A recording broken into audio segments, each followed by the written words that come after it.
Baroud is a senior research fellow at the Centre for Islam and Global Affairs at Istanbul's Zaim University. He joins us live from Rome. Ramzy, good to see you. I have to say, given what we just heard there from Ube, it sounds quite depressing. We're at an impasse here, and it doesn't seem like either side is going to budge at all. The plan on the table appears to have been shaped somewhat by Benjamin Netanyahu, and Hamas is just not having any of it.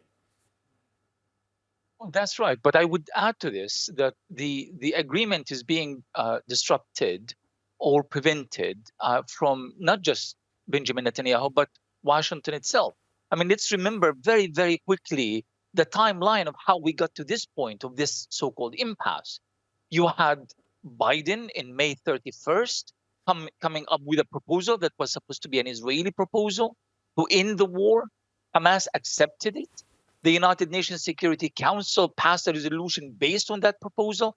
Hamas accepted it again as of July 2nd. And suddenly, Israel changed its mind about its own proposal. And by doing so, leading the United States to reverse its position on the very proposal it communicated through Israel and got the entire international community cheering for it. And now they are arguing for an entirely different so-called proposal, one that is tailored to fit Israel's expectations and Israel's only. So obviously the Palestinians have absolutely no reason to change their, to kind of go back and push the reset button, if you will, and start negotiating all over again. What they need, and they are right, they need an implementation mechanism that can be guaranteed by other parties aside from the United States. And I'm talking about Turkey, I'm talking about Russia, I'm talking about the United Nations itself, more credible parties, if you will, that would allow all sides to move forward on the agreement or on the proposal that has been agreed on as of early July.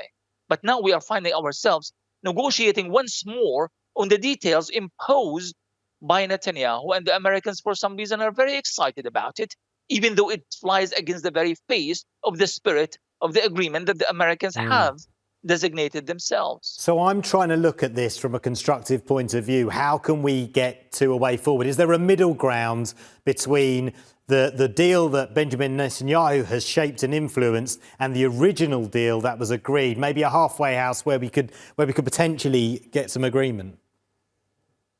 Well, we have a crisis that is made of two folds here.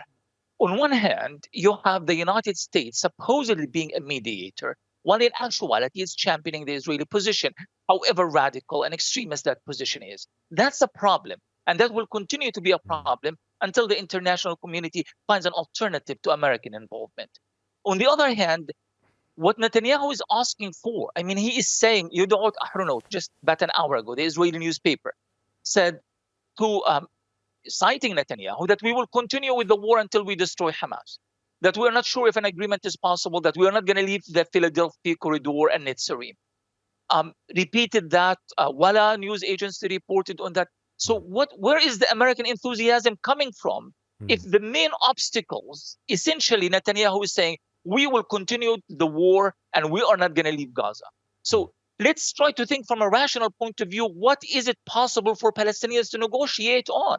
I mean, what he is asking here is for Palestinians to surrender. That's just not going to happen under any circumstance. So it's not about two radical points of view and we need to find a middle ground. It's about one side saying, agreement, no agreement, the war is going to continue and we are going to stay in Gaza forever and ever. And that cannot possibly be acceptable, neither by Hamas's point of view or the jihad. So clearly the US's position here is key. And at the moment, it's sticking with what it's discussed with Israel. Surely that would only change if there's a change of administration in November, which means we might have to wait for a shift in the US position until November. Sadly, that is the case. Sadly for Palestinians, because, I mean, just a few hours ago, there was another massacre in Gaza. 9 displaced refugees were killed after the Tabi'in massacre, where 100 were killed. I mean, this is going to continue for Palestinians until something major happens to change this very grim paradigm that is going on here. The Israelis know very well that the Americans have elections coming up, and Israel, as everyone knows, is waiting for Trump to win, or at least waiting for the outcome of the elections. And that means that the American position is going to be very much linked to November. So until that happens, and unless something very dramatic comes and changes this equation, I think that there will be no ceasefire agreement, and the war will continue until at least the end of the year. Yeah, I really appreciate your analysis. It's a depressing note to finish on, but thank you for your time nonetheless. Ramzy Baroud there, Senior Research Fellow at the Centre for Islam and Global Affairs at Istanbul's Zaim University.